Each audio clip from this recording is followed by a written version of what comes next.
Assalamualaikum warahmatullahi wabarakatuh. Halo anak-anak semua. Hari ini kita akan belajar tema 4, subtema 1, pembelajaran ketiga dengan muatan PPKN, IPS, dan Bahasa Indonesia. Sudah siap untuk belajar hari ini? Kalau sudah siap, mari kita mulai belajarnya. Perhatikan gambar yang ada di hadapan kalian. Ya, gambar di hadapan kalian adalah gambar warga yang sedang melaksanakan kerja bakti. Kerja bakti merupakan kewajiban sekaligus tanggung jawab setiap warga masyarakat. Sebagai warga masyarakat, kita juga berhak untuk hidup di lingkungan yang bersih dan sehat. Lingkungan bersih yang sehat dapat tercipta dengan melaksanakan kerja bakti. Nah, sekarang kita akan mengulas kembali tentang hak, kewajiban, dan juga tanggung jawab. Hak adalah segala sesuatu yang didapatkan manusia sejak lahir. Kewajiban adalah segala sesuatu yang harus dilaksanakan oleh seseorang. Dan tanggung jawab adalah sesuatu yang harus dilakukan dengan kesadaran untuk melaksanakan kewajiban. Hak, kewajiban, dan tanggung jawab ini saling berkaitan satu sama lain. Nah, sekarang simaklah cerita berikut ini. Seorang anak selalu mendapatkan kasih sayang, perhatian, dan dipenuhi kebutuhannya oleh orang tua. Dengan demikian, anak telah mendapatkan haknya di lingkungan keluarga. Hak anak tersebut adalah mendapatkan kasih sayang. Karena anak telah mendapatkan haknya, semestinya anak menunaikan kewajibannya di rumah seperti belajar, membantu orang tua, menghormati dan menghargai orang tuanya dengan penuh tanggung jawab. Jika anak melakukan itu semua, berarti hak dan kewajiban di dalam anak tersebut telah berjalan dengan seimbang.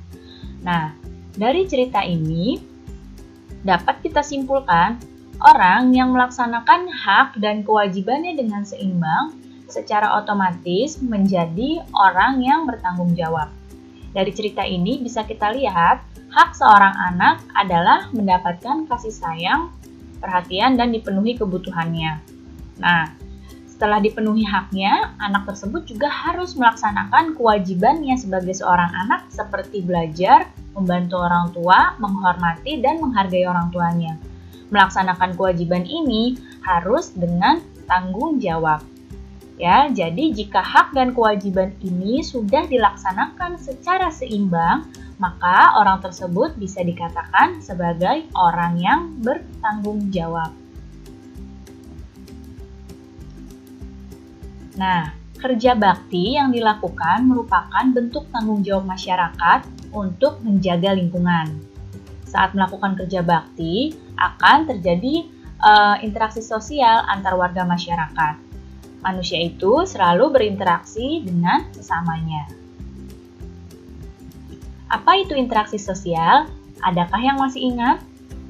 Ya, interaksi sosial adalah hubungan timbal balik antara dua orang atau lebih yang saling memengaruhi. Jenis interaksi sosial ada 3. Yang pertama, ada interaksi antar individu. Kemudian ada interaksi individu dengan kelompok dan ada interaksi antar kelompok.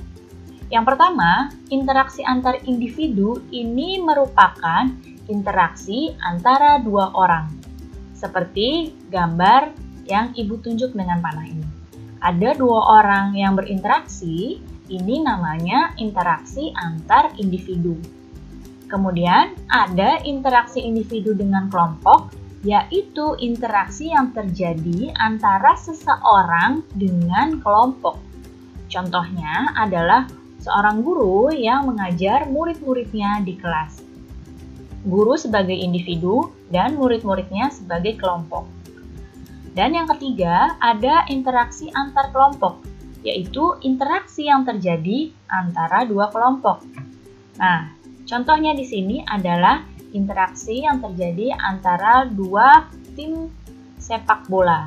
Nah, Ini adalah interaksi antara dua kelompok atau yang disebut interaksi antar kelompok.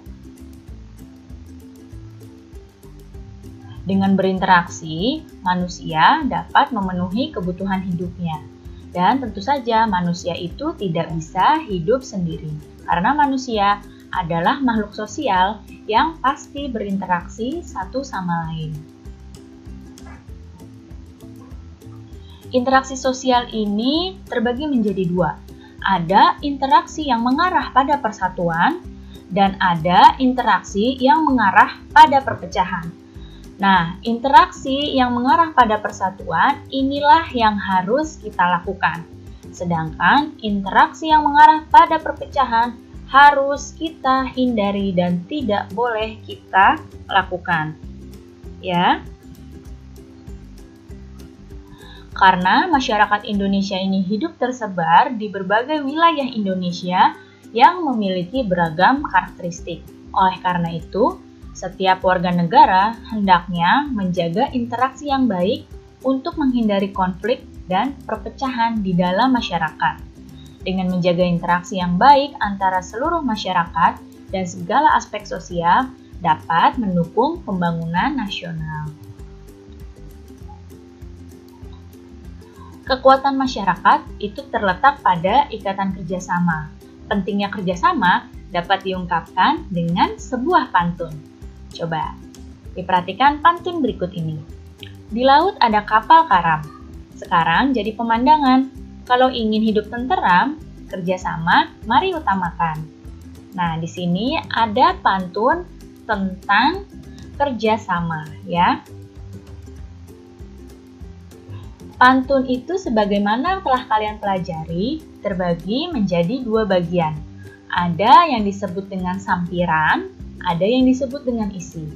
Sampiran adalah baris ke-1 dan kedua, sedangkan isi pantun adalah baris ketiga dan baris keempat.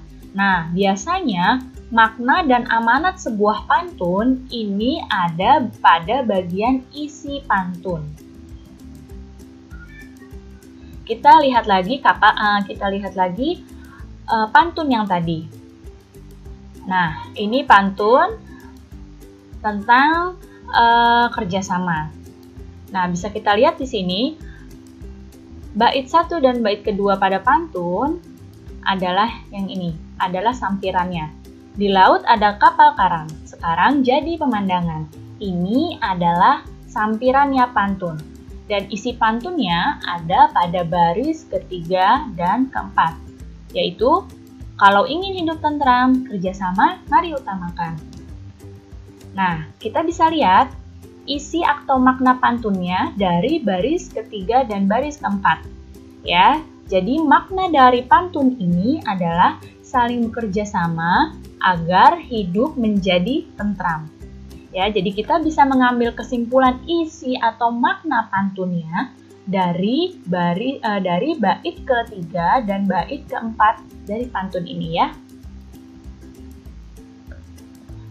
Baik anak-anak, cukup sekian ya penjelasan Ibu kali ini. Mudah-mudahan kalian paham dan mengerti. Terima kasih anak-anak semua. Sampai jumpa lagi. Wassalamualaikum warahmatullahi wabarakatuh.